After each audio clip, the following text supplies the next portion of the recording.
All right, so if you're buying property, this could even apply to a subdivision lot, but a lot of times property, we're gonna show you what to look at with the electrical service to make sure you got the right size. This would be an actually big expense to upgrade this, and we're gonna talk to you about what you need to know. So let's get going.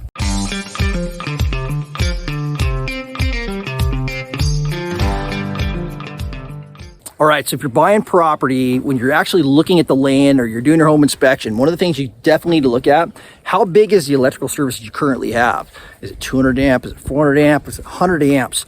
And you want to make sure that that's actually going to meet the needs of what you're going to be doing on the property. So this property I'm on right now is 5 acres, 5.5 acres, and it has an existing shop. It's got a new house that's going on it. And it's got potential for putting more outbuildings on it. So another barn, maybe another living quarters, that sort of thing. If you're gonna be doing anything that's gonna be requiring a lot more power on your property, could even be an ag building that you're gonna be growing with, or you're gonna have like a greenhouse, could be maybe hydroponics, whatever, right? More electrical needs. You gotta check the electrical panel. So this here is a 400 amp service. So this was just put in, and this thing cost, well, all the underground and everything was probably almost $50,000. But this one cost probably, I think we paid Idaho Power, I think it was like $13 or $14, $15,000 plus what we ended up having to do for all the underground to upgrade the service. So you can see behind me over here, this was, that pole you see down there is brand new. There was 2 poles. There's another pole here and another pole up by this house, and that's been removed. So I opted to take those out to get an underground service. They would not allow us to upgrade to a 200 amp service without upgrading that transformer that is on that pole down there. So we had to go for, it was a size 10 transformer, and we wanted a 400 amp service to accommodate additional loads that we're gonna be putting on this system here with these other structures, with the new house, upgrading the shop, and then upgrading, possibly doing a barn or the living quarters at a later time. So, with that in mind, Idaho Power says, nope, you can't build a house without upgrading your service. And you're like, oh shoot, I didn't realize that. That just cost me $20,000. That cost me $10,000.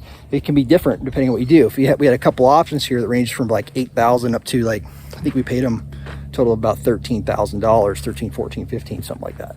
So you got to get into your electrical box. So this one here has 2 disconnects on this 400 amp service you can see behind me. So in each one of these boxes, this is a disconnect. I'm going to open one of these up here. You can see inside, but you can see this has this right here. It says 200 amps on it. So take a look at that. It's 200 amps. All right. So you only got 200 there.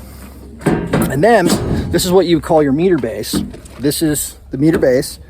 And this is these are the disconnect coming out of it. So I got another one here, and this is 200 amps. So I got 400 amps coming out of this service. And this is signed off by the state electrical inspector. And now we know we got 400 amps here. 400 amps will do a lot. So if you're not doing anything residential wise, you should be pretty dang good with that. But there's some instances also on a property that we just got into escrow that has a 100 amp service. It was built in 2007. And this was built by CBH Homes.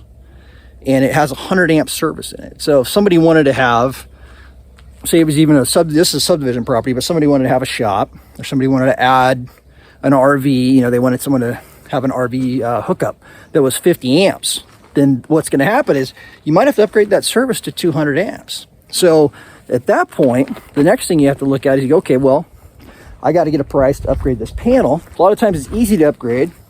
If it's surface mounted, I guess it's easier. You're going to spend at least $3,000, $3,000 to $5,000 probably to upgrade a service. But the other thing that's a contingency on that is the conduit size.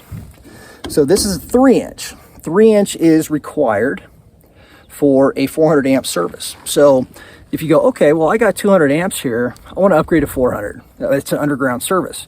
It's not happening unless you actually trench all the way down.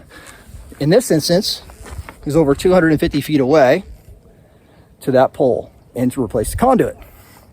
So you got to look at that. What do I got in the ground? Do I have a 3-inch that can accommodate a 400 amp service? Do I have a 200 amp or do I have a 2-inch which will accommodate a 200 amp service? Is this actually, this one here, this is a disconnect that goes to the house, a 200 amp disconnect. 2-inch line will accommodate that.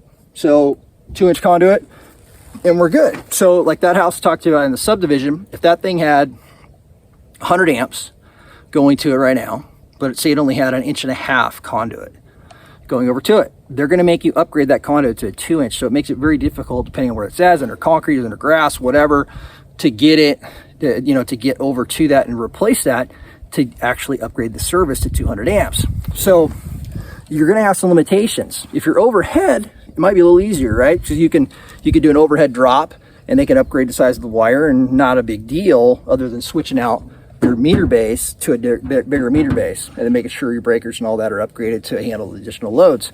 But there's some definite considerations. So this is going to apply. So if you want to make sure you know this going into it before you buy a property, make sure that you actually check your electrical panels.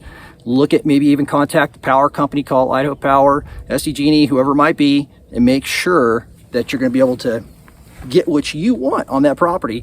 And then if you can't, if it doesn't have the right infrastructure, talk to some electricians, talk to the power company, find out what that infrastructure is going to cost to actually get put in and upgraded. So, all right, so I hope that was helpful.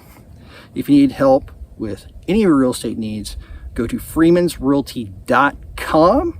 If you need help building a custom home or ADU, go to freemansconstruction.com. So thanks again for watching, and we'll see you again soon.